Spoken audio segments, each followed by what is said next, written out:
I want to call the January 11th East Greenbush Central School District Board of Education meeting to order. Board members present tonight, almost all board members except for Ms. Skomersky are here this evening. So with that, could you please rise and join me with the Pledge of Allegiance? Pledge of Allegiance To the flag of the United States of America, and to the republic for which it stands, one nation, under God, indivisible, with liberty and justice for all. Thank you, everyone. Moving forward on the agenda tonight, there's no student council representative this evening. And then moving to the minutes of December 7th, myself, Kathleen, and Jennifer were not present. So if there are any questions, comments, revisions to December 7th meeting, anybody? No? Seeing none, I need a motion to approve the December 7th meeting minutes. John, second. Emily, all those in favor? All those abstaining? Approved. Next, we have the draft minutes for December 20th. Cheryl was away and Michelle was not present. Any questions, comments, or revisions to the minutes for December 20th? Seeing none, I need a motion to approve that. Kathleen, second. Mark, all those in favor? Approved. Next item is the board forum. I'll start on my left with Cheryl. Welcome back. Hope you had a great vacation. Happy New Year to everyone. Yes, thank you. John? Good. Mark? Good. Jennifer? And Kathleen? Joanne is good. And Emily? Good. Okay, I don't have anything right now. Moving to the public forum.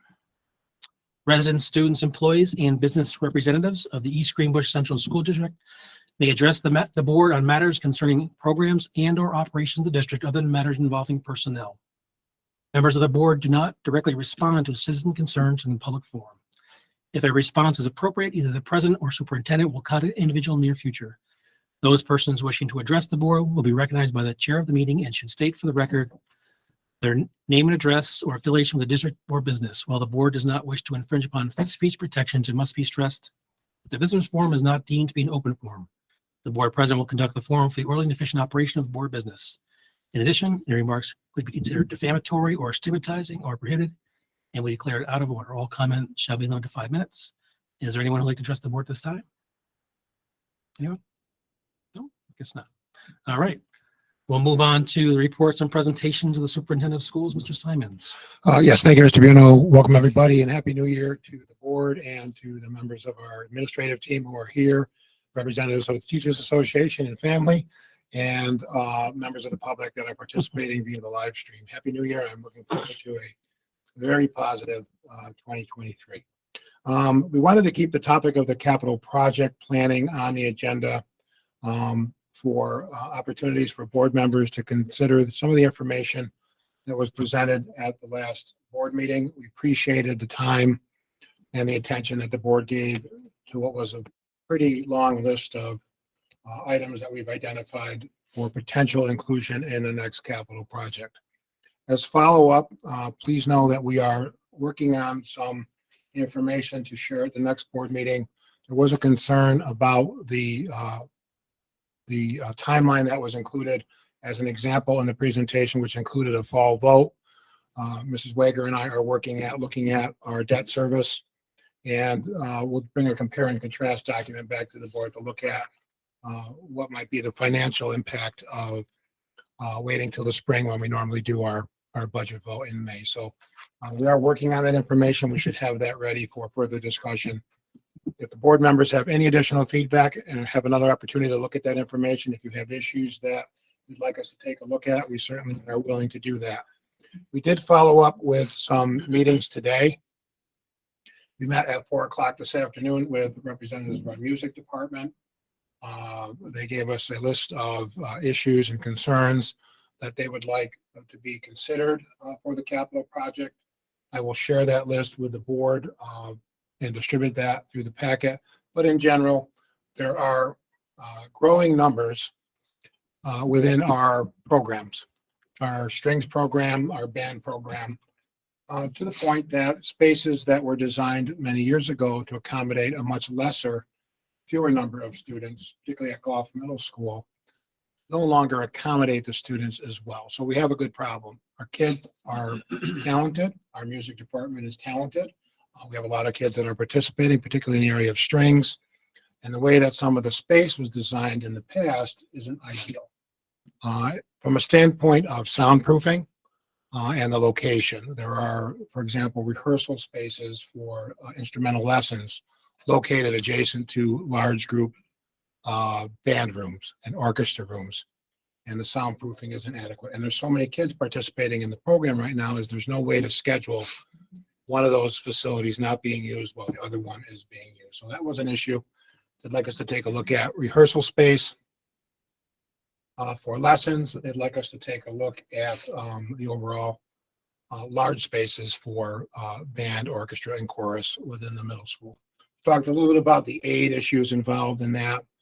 And what our architects have agreed to go over to the middle school and take a look at it. Moving throughout the district, at the elementary school level, there are some similar issues with soundproofing, but also instrument storage seemed to be a theme that ran throughout the entire district, with some buildings being a little bit better position in terms of musical instrument storage and utilization of cabinetry, those kinds of instrument lockers and so forth. We have already included within our information that we shared with the board, there really is a need to replace the stage lighting and the sound system at Columbia High School. We heard about that in terms of some of the challenges, the age of the system, the quality of the lighting, some of the design issues of the stage lighting and the functionality of the sound, which we have brought various vendors in to repair at times. We also talked about technology. Were there ways to enhance certain spaces that are currently being used for music instruction through technology and better quality amplification systems, speakers, those kinds of things. Some of the work that's there now is portable. They're using portable stereos and plug-in systems where now we have Wi-Fi and the ability to have more modern amplification speaker systems, etc. So it was a very good meeting. We appreciated the music department's input, and we will report back to the board more specifics as we review some of these issues. We also had a meeting with our construction team at 1:00 today at the high school. We picked up our conversation about the additional access road. We informed Town Supervisor Jack Conway and Dan Fiacco that we have had conversations with Regeneron and with Greenbush Associates. We showed them the map of what we had been talking about, and our architects are working on a diagram to bring back for a follow-up meeting. We also talked about the Columbia High School entrance and safety. We went through some of the background regarding conversations that we had had in 2017 when the town was doing the sidewalk project on Luther Road, which has really made a difference in terms of student safety, kids walking over to the Y and the library. There were some proposals to do further work that were never done because of monies, being more local monies that had to be utilized. And we looked at some various options in the short term to perhaps increase the traffic in, so it's not backed up so far onto Luther Road.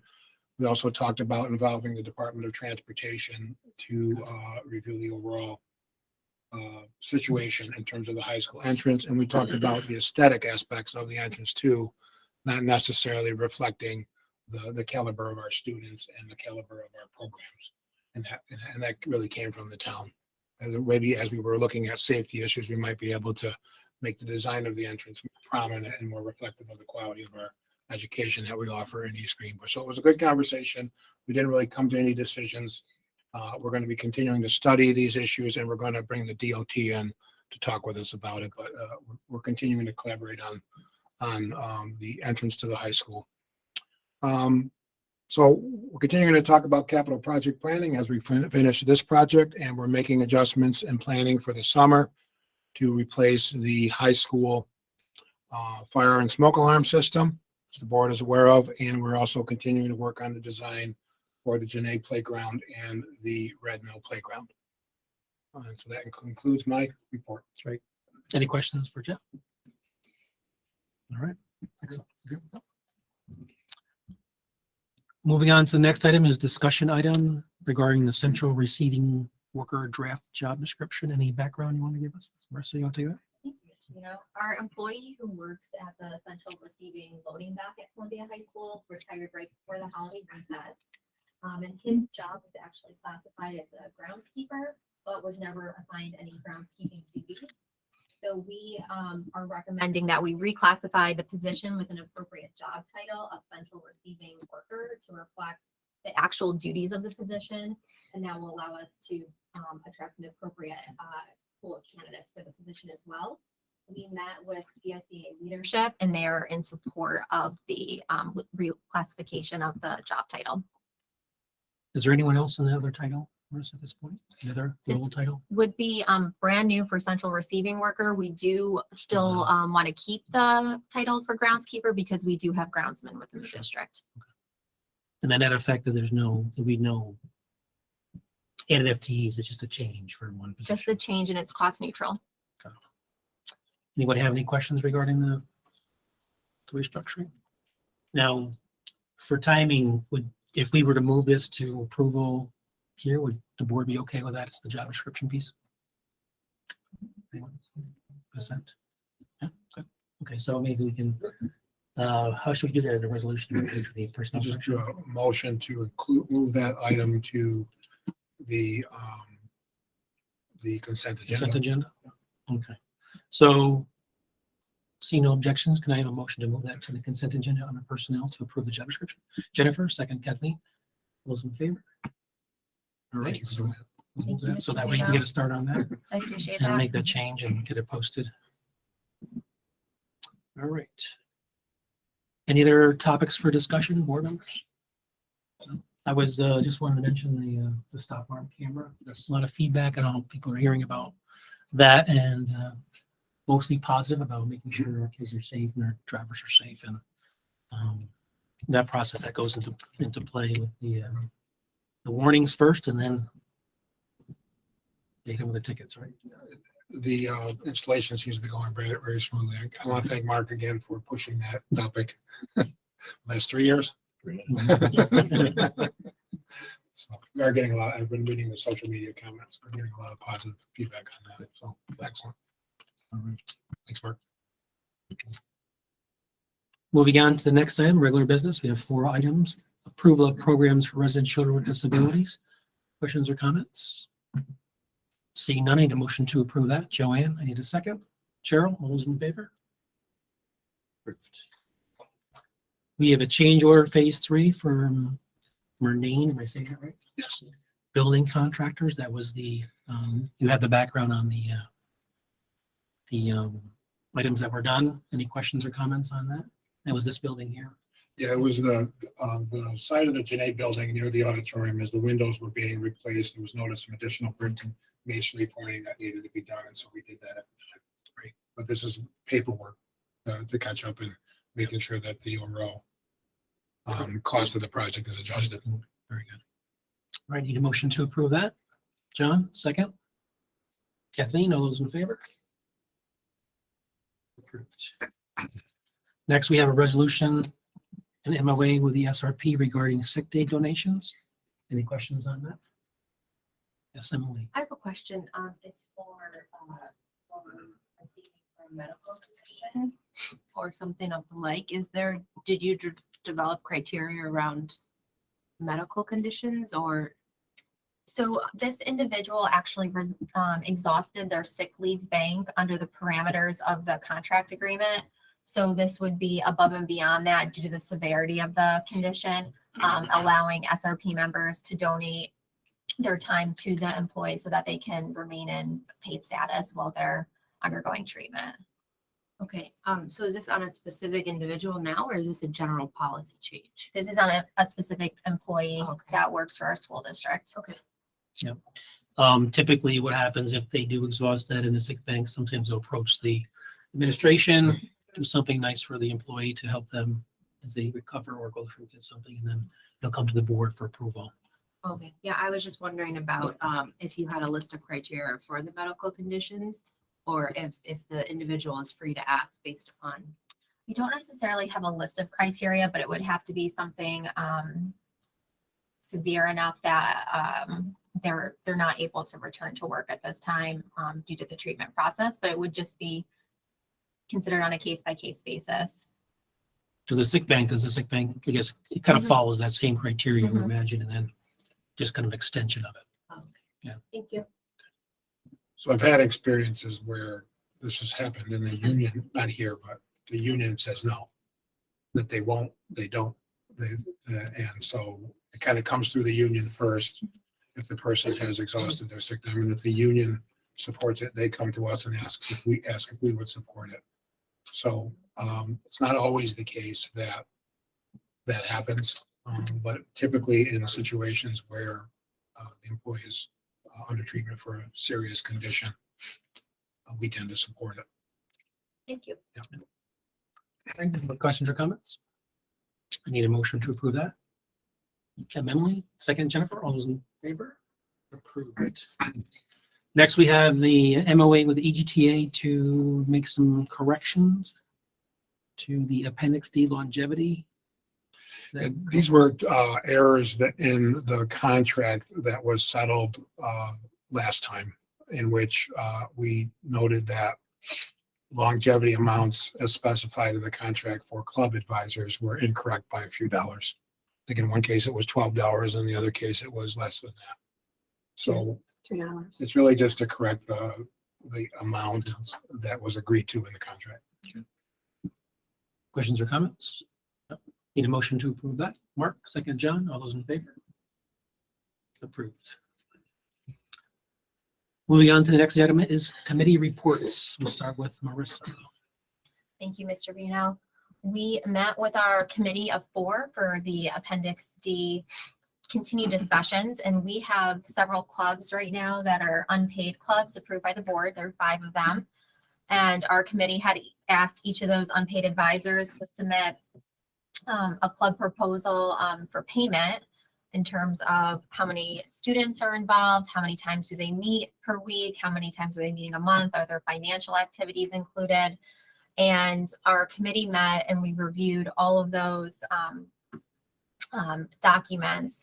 And we are happy to report that we've evaluated the unused monies out of this year's Appendix D funds, which amounted to about $9,000.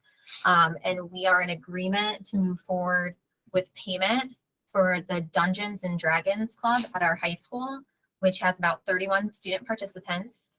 The Gay Straight Alliance at Goff Middle School, which has about 20 student participants. And then the No Place for Hate chapter at Goff Middle School, which has around 45 student participants. So our team, we reviewed the cost matrix and the EGTA agreement, and we looked at the objective criteria. So we had agreed to Tier 1 for Dungeons and Dragons at $615, Tier 2 for the Gay Straight Alliance at $1,000, and then Tier 4 for the No Place for Hate, which is $2,775. So at our next board meeting, we'd like to bring an MOA for approval so that these clubs can receive payment for the 22-23 school year.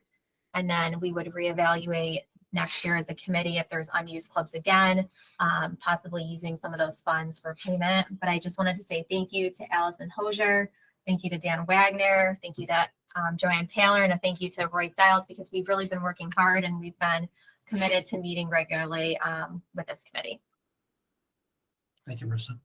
Any questions or comments on the Emily? Can you explain the tier structure and what criteria goes into determining what club fits what tier? So in the last contract negotiations with our EGTA, we had redeveloped the cost structure and we decided on 5 tiers, and we evaluated based on student participants, number of times the club meets, any financial activities, any of the resources they're using, structure of the club, and those parameters are laid out within the EGTA agreement.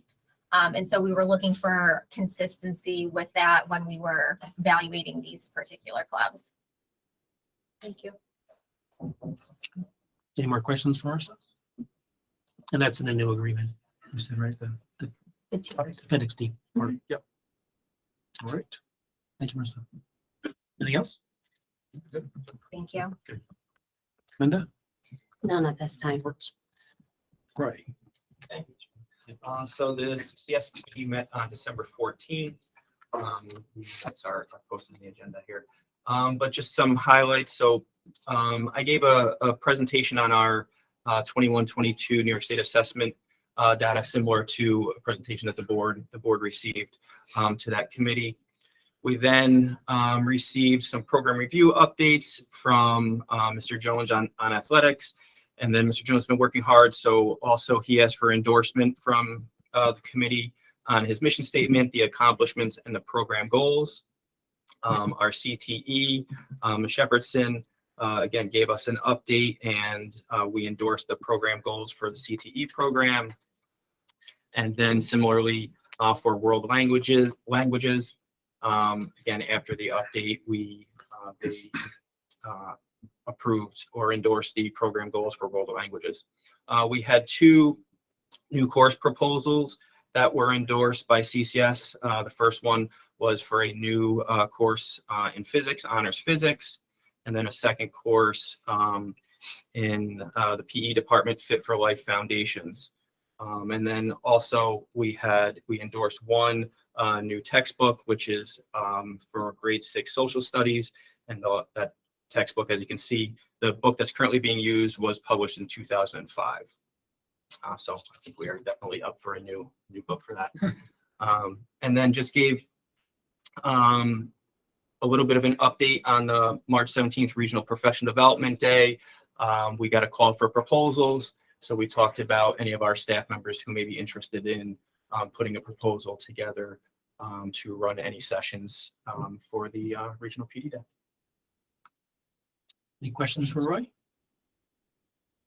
I have a couple of things. So in the program review updates, when you talk about the endorsement of the goals and the presentation, were there changes in any of those items that? From the prior 5-year review? Yes, when they give their updates for us, they talk about the changes that they're making from the prior program review. And we go through and we endorse it, through each part. And then once the whole program review is endorsed, they will be coming to the board to present. So basically, it's a kind of a pre-endorsement before the. Exactly. Actually, Do it not piece by piece. pre-endorsement, but we all agree and we're going to bring it to the board in this current form. Correct. Yes, it goes piece by piece through, and we give feedback throughout the way. Usually each of those departments, they share out, if they're looking for endorsement, they'll share out, ahead of time before the meeting for that committee to look over and then give feedback before they come looking for endorsement. Would that be something that the board would be interested in seeing some of those, if there's like changes or adjustments? Would it be something we should see prior to seeing the program reviews? Or I'm just curious because when it's endorsed, I just wonder if it's going to come to us and if we have some changes or something like that, it should be something we should look at. The boards, since I came here, we've had the board approve new courses at a Yep. board meeting, and we have the board approve curriculum. Prior to that, there were some situations where curriculum approval had stopped at the CCS committee and technically the New York State Education Department regulations. Superintendent recommends curriculum and courses and instructional resources, and the board approves it. So this is kind of, the committee is kind of vetting these and looking at these and giving feedback, but then they have to be scheduled to come to the board. So for example, the new course in phys ed, that's not approved yet for next year. There's some homework that we're doing on it in terms of equipment and other space. And once we've done that, we can give a full, complete, report to the board. We would ask the board to look at that and then potentially approve it. Same with the physics course, honors physics. I like the fifth, I'm sorry, John, the Fit for Life Foundation, so I'm glad to see that there. I just want to add in, Yeah. having sat on that committee for several years, there is a lot of give and take Sure. among the staff. It's not a quick process. The review takes a while for it to go through, a lot of questions, a lot of comments. There is thorough review of the Excellent. changes. Great, thanks, Jim, I appreciate it. And I'm just thinking that with the discussions we have about athletics, the changing Yes. of the director there, it's gonna be important that we have a solid understanding of what he's doing. So we were thinking that these types of topics would, we're trying to do one presentation per meeting. So we're talking now about how to calendar these presentations around the time that budget time comes up. Mhm. These particular courses don't require additional FTEs, but they may require equipment purchases. And so some of those equipment purchases have been submitted by Ryan Jones in his request to Linda, and obviously the textbook funds are there and provided by the state, but those textbook adoption would have to come too in the spring. Very good. We want that to be presented to the board. Excellent. Okay, thank you. Anyone else? Good. Okay. Moving on, Jeff? Yes, I have not had any committee meetings, although I'm having one tomorrow, which is a good meeting. The advocacy committee is meeting tomorrow afternoon. It's good timing because the governor just delivered her state of the state yesterday. We're encouraged by what we've heard regarding foundation aid, regarding additional monies for pre-K. One of the topics that has gotten a lot of attention in across statewide groups is civil service reform, because of some of the struggles that school districts are having to hire. There are various proposals regarding civil service reform. I haven't specifically looked at the one in the governor's budget yet, but we struggle with civil service across the state in terms of ensuring that the process is expedited. When we need to hire somebody, if we need to make a change, such as Marissa presented tonight, that we get timely approvals of those changes. We have situations where tests have not been given in years, 15 or 20 years, and we have people still in provisional positions who have done a very, very good job, who we don't know when it is that they're going to have to take a test. So there's a lot of reforms being discussed, both by school districts, but also city government, county government, municipal government, kind of joining together as a consortium to try to see what can be done to make civil service better. So we're going to talk a little bit about all those issues.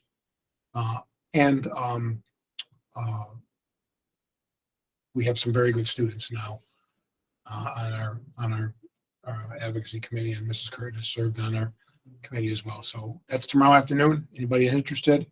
It's an open forum. I know we have somebody that does that as their day job. But if you would like to join us, Emily, you are certainly welcome to. I'll send you the link. Sure, thank you. Virtual lobby? No, it's just our committee meets and Oh, the we look committee. at. I sent out to the committee the legislative priorities and position statements of the Council of School Superintendents, the New York State School Boards Association, and NYSEC. And it's interesting that it's not always the case that they line up and agree. In most cases, they line up and agree now because of some of the challenges we've had over the last couple of years. So part of what we try to do is educate the students, educate each other, and then figure out how we might communicate with our elected officials, state policymakers effectively, so they know East Greenbush is really active and interested in making sure that our schools provide the best services at the lowest cost we can to our taxpayers. So that's really the purpose. And the of it. foundation piece is still there. Yes. Very good. And increased UPK funding, but I don't know the details on it. Couple good highlights. Yep. Good. Very good. Thank you, Jeff. Moving on the agenda, table motions. We have none at this time. Old business, board members, anything? Mark? I know we discussed the number 2 position at the transportation department. Yes. You had a name you were going to bring to the board, or was that tonight? The individual has been completing training that she was required to be SBDI certified. I'm having some conversations with that individual about the timing of the appointment or whether we're going to appoint her or not. She's having second thoughts, Okay. as I've learned yesterday. So are we going to repost the Don't position? know yet. I want to talk to the employee first. Okay. And I see that some transportation drivers have left. Some are on tonight's agenda to be approved. Are we fully staffed with bus drivers? We are not, we have 4 vacancies. And then we have a few individuals out on maternity leave right now. But none, Last year though, we were down by 13, so so we're just at 4. 4 vacancies, so much improved. Okay. Thank you. Has bus driver recruitment still been challenging? It's been challenging, but more on the side of training. So what we're seeing is we're actually getting a decent amount of candidates right now, but the candidates are coming in without the CDL license and needing that passenger endorsement. So we've been trying to do as best as we can as once we interview them and do the reference checks to bring them onto their training program. But then we have some individuals that start the program and just say, you know, it's just not the right fit for me. We have a continuous recruitment pipeline of Oh, trying yeah. to do it. Good. We just did 3 more interviews on Wednesday. Well, no, Tuesday, yesterday. That's a positive. That's good. Yes. So we're trying to get as many candidates in as possible. And it's been really good as well, just with the recruitment incentive in the CSCA contract, because several of our new candidates are from referrals from the CSCA bargaining unit. So that's been very helpful. So another question, Jeff. So you're gonna have a conversation with the employee. So what are we gonna look for, like, as a timeline? I mean, are we gonna let this person like linger on for a week, 2 weeks, 3 weeks before we decide to? Well, if we need to search for another candidate, we will go ahead and immediately post for another candidate. This candidate was identified as the most qualified and had all but the SPDI training, which was pretty extensive. Linda and Marissa may be able to tell, but there was a pretty significant process to go through that she was completing. And then we learned this week that she may no longer be interested in the position, but I haven't had a face-to-face conversation with the candidate, and I'd like to have a face-to-face conversation with the candidate. Well, we would post and attempt to fill the position. So when we posted it last time, did we have more than one candidate or? We did. No one had all of the criteria that we were looking for. So they had to have the licensure to be a bus driver, 19A certification, and the SPDI. And this particular person, we felt had the best skill set for the position and was the most qualified. So if we needed to repost, we would repost as soon as possible. Thank you. I think we wound up interviewing 3 candidates Great. for the position. 2 were internal and 1 was external. And we felt that the particular candidate that we were preparing to recommend was the most qualified internal candidate. And since that time, the second candidate is leaving the district for another position outside of transportation. Thanks, Mark. Thanks, Chris. Any other old business board members? Seeing none, we'll move on to the consent agenda. So this will be items A through H with the addition of the new position we discussed, the central receiving worker job description. Any questions or comments on the consent agenda? No? Seeing none, I need a motion to approve that. Joanne, a second. Cheryl, all those in favor? Approved. Moving on, addendum. You have no addendums this evening? New business, board members? Anything? Next item is our public forum. Any other comments from the public? And board forum, I'll start on my left, right this time. Emily. All good. Oh, good. Go ahead. Just a reminder about Winterfest. Pancake breakfast, got my name on it. Joanne said what I was going to say. All right. Mark, anything? No, I'm good, thank you. John? Good. Cheryl? Just wanted to make a comment. Thank you for the, forgot to mention the consent, the contributions from Hannaford and the Galvins for their support of the school lunch program. Appreciate all the donations that we get to the district and supporting our students and programs. And I don't have anything else myself. Just a welcome back the new year, and let's hope for a great 2023. We do have need for executive session. We don't anticipate any board business after executive session. The purpose of pending potential litigation. So with that, I need a motion to move into executive session. Emily, in a second. Kathleen, all those in favor? All right. Thank you, everyone. Have a great night. Thank you. And a great rest of your week.